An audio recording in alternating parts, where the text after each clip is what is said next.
Hello everyone, welcome back to my channel.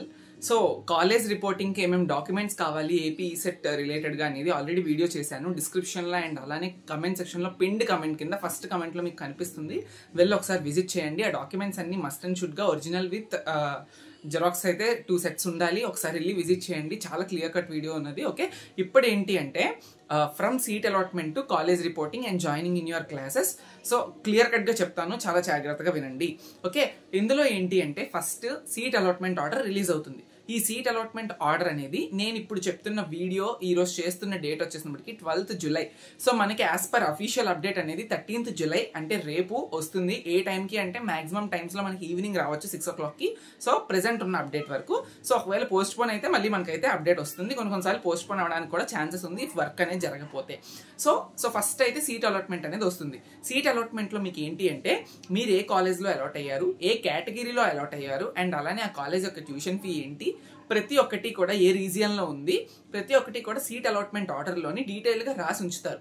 So first మీరు ఏం చేయాలి అంటే సీట్ అలాట్మెంట్ రిలీజ్ అవ్వగానే మీ సంథింగ్ క్రెడెన్షియల్స్ ఎంటర్ చేసి సీట్ అలాట్మెంట్ ఆర్డర్ డౌన్లోడ్ చేసుకోవడంతో పాటు సెల్ఫ్ రిపోర్టింగ్ ఇన్ ఆన్లైన్ చేయాలి. సెల్ఫ్ రిపోర్టింగ్ ఇన్ ఆన్లైన్ అంటే ఏంటి అంటే మీకు వచ్చిన కాలేజ్ అనేది సీట్ అలాట్మెంట్ ఆర్డర్లో కనిపిస్తుంది కదా. సీట్ అలాట్మెంట్ ఆర్డర్లో కనిపించిన తర్వాత ఆ కాలేజ్ అనేది మీరు యాక్సెప్ట్ చేస్తున్నట్టు అక్కడ సెల్ఫ్ రిపోర్టింగ్ చేయాలి. ఆన్లైన్లోనే సపరేట్గా మీకు ఆ వెబ్సైట్లోనే మీకు అయితే కనిపిస్తుంది సెల్ఫ్ రిపోర్ట్ ఆప్షన్. ఆ సెల్ఫ్ రిపోర్ట్లోని మీరు యాక్సెప్ట్ చేయాలి సో దట్ మీకు వచ్చిన కాలేజ్ అనేది ఇష్టమే అని చెప్పి. సో యాక్సెప్ట్ చేస్తే మీకు అక్కడ ఒక రిపోర్టింగ్ అనేది డౌన్లోడ్ అవుతుంది. లైక్ అంటే రిపోర్ట్ కార్డ్ లాగా మీకు వస్తుంది. అంటే మీరు యాక్సెప్ట్ చేస్తున్నట్టు ఆ కాలేజ్ని. సో ఆ సెల్ఫ్ రిపోర్ట్ కాపీ అండ్ అలానే సీట్ అలాట్మెంట్ ఆర్డర్ ఆ రెండు అండ్ సమ్ డాక్యుమెంట్స్ ఉంటాయని చెప్పాను కదా. డాక్యుమెంట్స్ అన్ని కూడా వీడియోలో ఉన్నాయి. నెక్స్ట్ చెప్పాను కదా, వీడియోలో వెళ్ళి చెక్ చేయండి. అవన్నీ కూడా మీరు కాలేజ్కి తీసుకొని వెళ్ళాలి. అండ్ నెక్స్ట్ ఏంటి అంటే ఒకవేళ కనుక మీరు మీ క్రెడెన్షియల్ ఎంటర్ చేసిన తర్వాత సీట్ అలాట్మెంట్ ఆర్డర్లో no colleges allotted to you అని కూడా చూపించడానికి ఛాన్సెస్ ఉంటుంది. ఎప్పుడు అంటే మీరు పెట్టిన కాలేజెస్ అన్ని ఏ కాలేజ్కి కట్ ఆఫ్కి రీచ్ అవ్వకపోతే అప్పుడు మీకు no colleges allotted to you అని ఉంటుంది. దాని అర్థం ఏంటి అంటే మీకు ఏ కాలేజ్ కూడా ఫస్ట్ ఫేజ్ ఆఫ్ కౌన్సిలింగ్లో రాలేదని అర్థం. అప్పుడు మీరు డైరెక్ట్గా సెకండ్ ఫేజ్లో వెబ్ ఆప్షన్స్ మళ్ళీ పెట్టుకోవచ్చు. సో ఇది ప్రాసెస్. నెక్స్ట్ ఏంటి అంటే ఇప్పుడు ఎవరైతే ఉన్నారో లాస్ట్ వరకు చూడండి, చాలా ఇంపార్టెంట్ పాయింట్స్ ఉన్నాయి.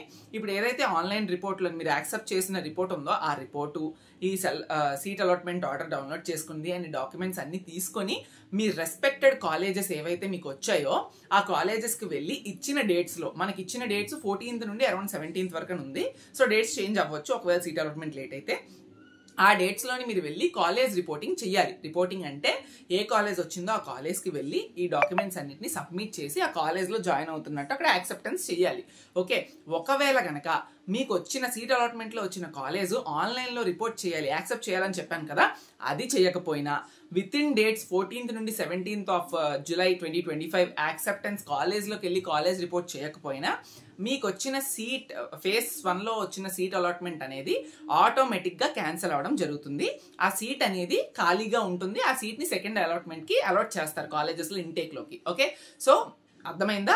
సీట్ అలాట్మెంట్ కాలేజ్ రిపోర్టింగ్ చేయకపోయినా ఆన్లైన్ రిపోర్టింగ్ చేయకపోయినా మీకు వచ్చిన సీట్ అనేది ఆటోమేటిక్ క్యాన్సిల్ అవుతుంది. నేను చిన్న సజెషన్ ఏంటి అంటే ఫస్ట్ ఫేజ్ ఆఫ్ కౌన్సిలింగ్లో మీరు అనుకున్న కాలేజ్లో రాకపోయినా, మీకు నచ్చిన కాలేజ్లో రాకపోయినా, మీకు అసలు కాలేజే ఇష్టం లేకపోయినా కూడా మీరు చేయాల్సిన పని ఏంటి అంటే ఫస్ట్ ఆన్లైన్లో యాక్సెప్ట్ చేయడం, రెండోది ఏంటి అంటే కాలేజ్కి వెళ్ళి రిపోర్ట్ చేయడం సర్టెన్ డాక్యుమెంట్స్ ఇస్తూ. ఓకే, సో ఒకవేళ మీకు in case by chance second counselling పెట్టినా మీరు అనుకున్న కాలేజ్ రాకపోయింది అనుకోండి, ఫస్ట్ ఫేజ్ ఆఫ్ కౌన్సిలింగ్లో ఉన్న సీట్ అనేది ఉంటుంది. కాబట్టి మీరు కొంతమంది ఏం చేస్తారంటే డైరెక్ట్గా సెకండ్ ఫేజ్ ఆఫ్ కౌన్సిలింగ్కి వెళ్ళిపోదాం, ఈ కాలేజ్ నాకు నచ్చలేదు, సీట్ అలాట్మెంట్ రిపోర్టింగే చెయ్యండి నేను అనుకొని మీ సెకండ్ ఫేజ్కి వెళ్ళిపోతారు. It's okay, fine. But second కౌన్సిలింగ్లో కూడా మీకు సీట్ రాకపోతే అప్పుడు ఫస్ట్ కౌన్సిలింగ్లో సీట్ వచ్చింది పోగొట్టుకున్నారు ఎందుకంటే రిపోర్టింగ్ చేయలేదు, సెకండ్ కౌన్సిలింగ్లో సీటే రాలేదు. సో అప్పుడు మీకు ఏమవుతుంది, ఏ కాలేజ్ ఉండదు ఫైనల్గా. ఒకవేళ ఎవరైనా సీట్ అలాట్మెంట్ వచ్చిన తర్వాత మీకు నచ్చకపోయినా కూడా కాలేజ్ రిపోర్టింగ్ ఆన్లైన్ రిపోర్టు చేసి మీరు సెకండ్ కౌన్సిలింగ్ వెబ్ ఆప్షన్స్ పెట్టుకొని అప్పుడు సెకండ్ కౌన్సిలింగ్లో వెబ్ ఆప్షన్స్లో మీరు అనుకున్న కాలేజ్ వస్తే డైరెక్ట్గా మూవ్ అవ్వచ్చు. ఒకవేళ కనుక మీకు సెకండ్ కౌన్సిలింగ్లో వెబ్ ఆప్షన్స్ పెట్టిన తర్వాత సీట్ అలాట్మెంట్ మీకు మళ్ళీ అసలు కాలేజే రాలేదు అనుకున్న ఫస్ట్ కౌన్సిలింగ్ సీట్ అనేది రిమైన్స్ అలానే ఉంటుంది. ఎందుకంటే మీరు ఆల్రెడీ రిపోర్టింగ్ చేశారు కాబట్టి. మళ్ళీ చెప్తున్నాను, ఇది చాలా ఇంపార్టెంట్ పాయింట్, గుర్తుపెట్టుకోండి. Keep a note on it. Okay, so అది ప్రాసెస్. సో సెకండ్ కౌన్సిలింగ్ అనేది ఈ ఫస్ట్ కౌన్సిలింగ్ రిపోర్టింగ్ అనేది మీకు వచ్చిన కాలేజ్లో చేయడం చాలా చాలా కీలకం. ఒకవేళ ఎవరైనా సెకండ్ కౌన్సిలింగ్ వెళ్దాము అనుకుంటే కాలేజ్ వాళ్ళు ఒరిజినల్స్ అడిగితే సో మీరు ఇవ్వకపోవడమే బెటర్. ఎందుకంటే సెకండ్ కౌన్సిలింగ్కి వెళ్తే మళ్ళీ ఇబ్బంది పడాలి వాళ్ళ దగ్గర నుంచి ఒరిజినల్స్ తీసుకోవడానికి అవన్నిటికీ. కాబట్టి సో చూసుకోండి, లేదంటే మీరు డైరెక్ట్గా కాలేజ్ వాళ్ళతోనే మాట్లాడుకోండి, ఇలా జరుగుతుంది, ఇలా చేస్తున్నాను అని చెప్పి. ఓకే, సో ఇది టోటల్గా ప్రాసెస్. అయితే ఈ ప్రాసెస్ని ఎవరు మిస్ అవ్వద్దనే ఒక చిన్న క్లారిటీ ఇవ్వడానికి ఈ వీడియో అయితే నేను చేశాను. మీ అందరికీ నచ్చిందని అనుకుంటున్నాను. Thank you so much. ఇంకా ఏమైనా డౌట్స్ ఉంటే అడగండి, నెక్స్ట్ వీడియోస్లో మాట్లాడుకుందాం.